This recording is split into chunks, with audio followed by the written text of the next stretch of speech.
I almost didn't film this video because y'all are probably sick of hearing about me and my numbers. I know that's kind of how my YouTube channel was started, was just me documenting my financial journey, and obviously that's continued. But July is a very me-focused month because it's like halfway through the year. It's my birthday month, and so it just makes sense for a lot of updates to come in July, and as well as in December, January time. But I've been filming these milestone videos for, this is going to be the 5th year, and I'm like, I can't stop now. Plus I went back to the comments of 2024 and y'all really seem to enjoy this and like have the spreadsheet to look at yourself. So in case there's anybody new here, hi, I'm Layla. I document my own finances and am literally transparent about all of my numbers. And this spreadsheet that I'm going to be showing in this video, I will have it linked down below. It is literally my spreadsheet, so you won't be able to edit it. But if you want to use this template, you can absolutely do so for your own milestones. So let's just go ahead and hop to it. So first of all, like I said, the link in the description box is literally a link to my spreadsheet of this. So you can see this as I fill it in. Not gonna lie though, for like half of the year, this wasn't filled in. And then like I realized I didn't fill in for June or July. So there are some stretches of time where I don't fill this in, but you could literally pop in here and see what things are looking like. But if you want this for yourself, you're gonna go to File and then Make a Copy. And you can delete all of my numbers and, you know, update the years, that type of thing, remove the colors and use it for whatever milestones you want to track. In my description box, you'll also find the video for all of the last 4 years of these updates. I do it every August for whatever reason. First milestone on here is becoming student loan debt free. When I first started this spreadsheet, that was the final debt that I had. And obviously I no longer have debt, which is amazing. So I paid off the last of my debt in 2023, which is crazy because it's been almost 2 years now. And I have not gone into debt since. And I plan to keep it that way aside from a mortgage, but that's not really in the near future for me at this point, unless anything like changes significantly with my income. So nothing else to look at as far as debt goes. And then my next milestone is focused on my emergency fund. So back in 2024, when I was last updating on this video, I think I didn't have numbers for August. So I was filming early August 2024. So last y'all saw with this related videos was me having an emergency fund of $14,129.88, working toward a milestone of $15,000 in my emergency fund. Now, I thought that was something I would be able to reach in December of 2024, as you can see here, and that obviously did not happen. So in August of 2024, I pulled from my emergency fund. I've talked about this many times, and you can go back and watch like my August finance update and why I did that. I didn't really need to, but it was basically to get a month ahead, and that did kind of set me back as far as my emergency fund goes, but nothing too crazy because by the end of the year, I still reached over $13,600. In 2025, I haven't been adding too much to it, especially the first few months of the year, and then I think it was in June when I started adding a little bit to my emergency fund. So at this point, it's literally just been $50 per month plus the interest that I gain in my high yield savings account. And by the way, anytime there's red on this spreadsheet, that means I went backward toward this milestone. So I had the 14,000 and then I dropped below this 12,300. So it went to red, and ever since then it has gone up, and I've been more intentional about adding to it recently. And I'm kind of where I'm basically exactly where I was at in July of 2024. That's so interesting. I didn't even notice that. So I am going to try to hit this 15,000 emergency fund by the end of the year. So I'm going to update this to December 2025. And then $18,000 emergency fund, I'll put that at December 2026. And then this is probably pretty far out. I don't even know. I'll put it at like 2028. If even that. Like I honestly don't think I'll add more to my emergency fund beyond the 18K because I just would rather have money invested, you know? Next milestone is having $20,000 saved for a new car. And I said that I would like to achieve this by 2035, so 10 years from now. And I think that's good. And I actually didn't start working toward this until the other month, like June.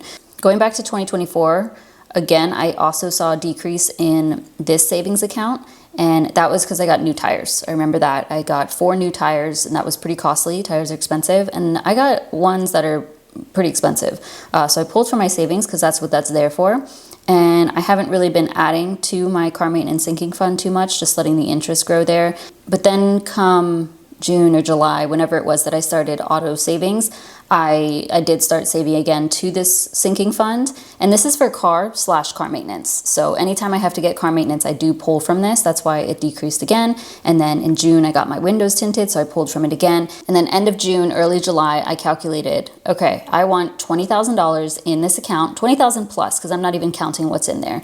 I want an extra 20,000 in this account so that come 2035, I can purchase a new car if I need to. And key phrase there is if I need to. I drive a 2015 Toyota Camry. It has not even hit 82,000 miles. I don't drive too often. I get the maintenance that is necessary for it. I take care of it. It stays in the garage. So I'm going to try to make it last as long as possible, of course, but I would like to have cash available so that when I am ready to purchase a new car or a new to me car, maybe I'll buy a used one, I have the money ready to go. So I started adding $160 per month to this sinking fund, and I will still continue to pull from it as I get car maintenance done. Next milestone is $60,000 for a home down payment. I have not even touched this. I still have this as a goal of 2035, but I have not started saving for a home whatsoever.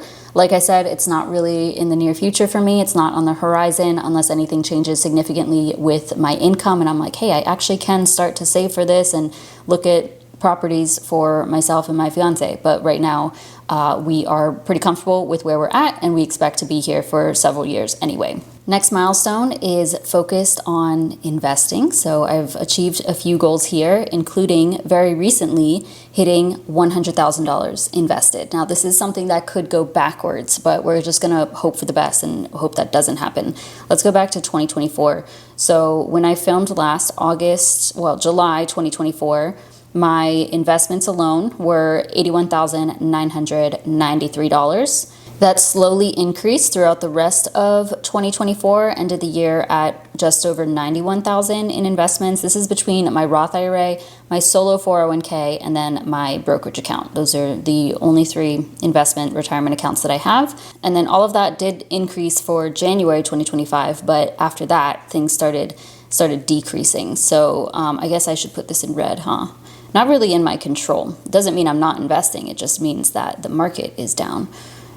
So then it went up, and then it went up again, and then it reached $101,729 in June of 2025. And then most recently in July, I reached over $105,000. So that's really good. So I was able to check off this 100K invested milestone. So I would say the next milestone is $200,000 invested. At first I had 250K, but I'm like, why would I jump to like 150K? Let me just do 200. And I set the goal at 2028 because I think that is fairly realistic. I know that once you have 100K invested, things kind of snowball at least a lot easier. Things will go faster. And let me show you why I came up with this number. So first of all, this is the website that I like to use. You can see you visit often. I go to this just to like plug in numbers all the time. So I like to use this just to kind of see what's possible. It's not going to be 100% accurate, but as of right now, I have $105,000. Return rate, I'm going to put it at 8% just because I'm invested in 100% stock. So usually I have more than an 8% return year over year. I'm going to come back to after, like how many years, because that's where I like mess with the numbers to see what's possible. At this rate, I've been investing about $800 per month between my Roth IRA and my 401k. So if, let's say I wanted to get to 200K after 1 year, let's see if that's possible. No, I would be at about 123 after 2 years. So 2027, 143. After 3 years, 2028, 164,000. So I did put 2028 because I was like, okay, if my income increases, also there's probably a high chance that my return rate is going to be larger than 8%. So I think it's doable for me to get to 200K. But yeah, I just kept messing with the numbers, like maybe 4 years, that's definitely much closer. And if I can increase how much I'm contributing, then I will do that. So I want to challenge myself and try to get to 200K invested by 2028.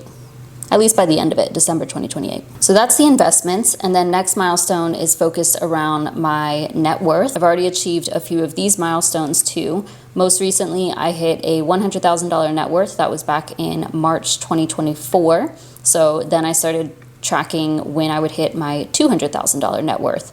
So there has been a slow increase since I've hit 100K. So this is really just my investments plus my savings and my checking accounts at the end of the month. Oh, really? These two should be red because they went backwards. So back in July of 2024, my net worth was we'll call it 115,000. And now in July of 2025, I reached 129,000, almost 129,000. I have 20, okay, that's fine. I thought that said 2025. I think I will be able to hit a $200,000 net worth in 2026. So between my investments and my savings, late 2026, maybe early 2027. I'm going to keep 2026 though. We'll see by next year how much progress I've made on that, and then I'll adjust. Next milestone is maxing out my Roth IRA, and I've already given this a check because the first time I maxed out my Roth IRA was 2022, and I'm grateful to say that I have maxed it out every year since, and 2025 is no exception to that. So I don't really have any numbers here. It's just that, like, I don't know, I guess I could put, oh, okay. Maybe I should go through, yeah, let me do that real quick. Okay, for 2025, I just went through and plugged in how much my Roth IRA is at as of so far. So in January, I added 15. So the numbers represent how much I've added year to date for each month. So as of July 2025, I've contributed $4,500 to my Roth IRA. This is like a non-negotiable to me. It's a big goal of mine to max out my Roth IRA every year. At the end of the day, it's not that much money. So it's like a no-brainer to me to max it out because I don't have any debt and anything like that. So it's just a big priority for me.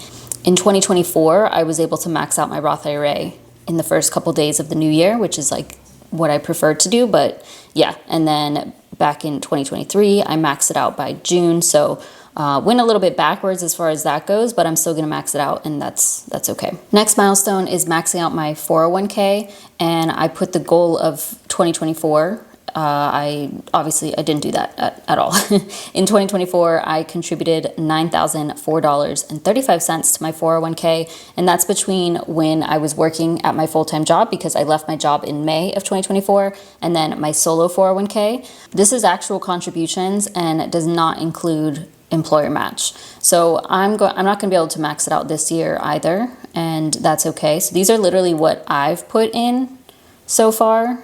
So $875 just from me, but not as I should do the total, shouldn't I? So the way my business is set up, I'm the employee, but also the employer. So I'm able to match what I contribute. I don't count that here just because for the year as the employee, I still can only contribute $23,500. You know, I'm not going to get anywhere near that this year, but that's why I just put in so far what I've contributed as the employee. But on the employer side, I've also contributed an additional $600 on top of this because it's been $100 each month, and I actually bumped that up for August, so it will be a little bit higher moving forward.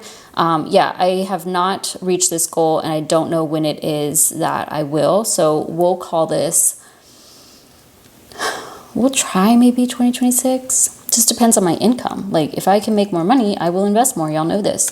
So I'll put 2026 and we'll see next year. Next milestones was me tracking my passive income. And honestly, at this point, it's just gotten kind of difficult. So I know from like my high yield savings account, it was like probably $86 for the month of June, maybe a little bit more than that.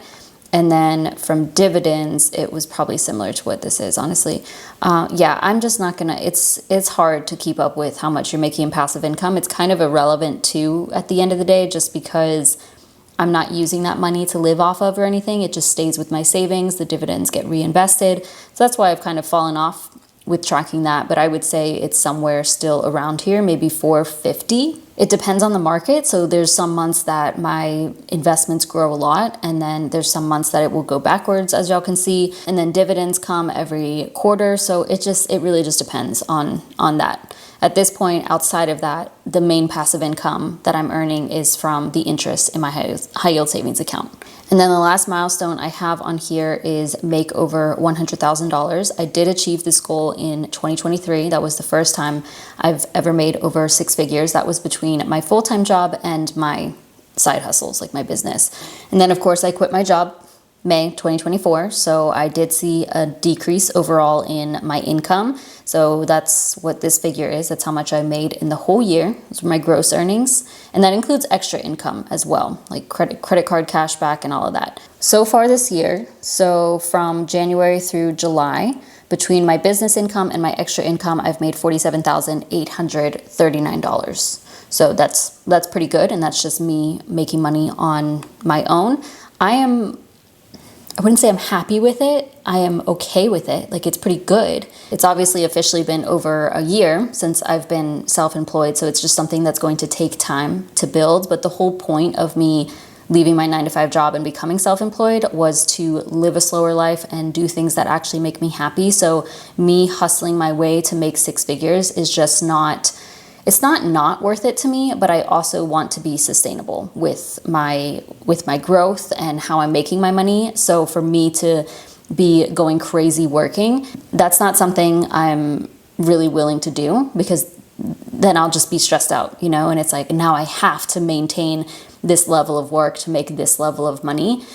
So yeah, I'm just kind of figuring things out still, finding that balance, working on increasing my income. And I know I'll hit that 100K. If it's not 2025, then we're gonna aim for that in 2026, but it's still possible for 2025. And that's kind of the sweet spot for me, honestly, like 120K, and obviously a little bit more than that each year going forward to adjust for inflation. But making over 6 figures that year, 2023, things were so easy with my money. Just the way I had everything set up and, you know, getting rid of all of my debt, life was pretty easy as far as money goes. And that's everything that I am tracking on here. I'll actually have to add a year for 2026, but this is fun. It's really fun to fill this out and kind of just see the progress over the years, because if we go back, let's go back to when we started this. 2021, when I made this, my net worth was negative. My net worth was negative, and now I'm almost at 129,000. I didn't even have $10,000 invested. That was just 4 years ago. Didn't even have 10,000 invested. That's crazy. I didn't have much in savings. Look at my emergency fund. Do you see? I didn't even have a 3K emergency fund until December 2021. That's crazy. And I was living on my own. I still had debt. Wow. And then I hit 6K. Yeah, it's really cool to see this. I love having this data. It's been fun to fill out, and I am glad that I've kept up with it for the last few years. And really, it's kind of y'all holding me accountable, so I appreciate it. Again, feel free to pop into that spreadsheet to check in on my progress at any point in the year. Hopefully I'll have filled it in and kept up with it, but I go and check it every few months and make sure I get everything in there. But feel free to use the template for your own milestones. I promise you it's fun to look at, even if you're at that negative net worth. Like, I was at that too at one point, and I can see how much I've grown over the last few years, and it's just really incredible to see. And huge shout out to anybody who has been watching these milestone videos since 2021, since I first started this, or even before, watching me before that. I appreciate you. Thank you for being here. You've made all of this possible. But yeah, thank you so much for watching. Let me know if you have any questions. Otherwise, please give this video a thumbs up, subscribe if you haven't already, and I'll see you in my next one.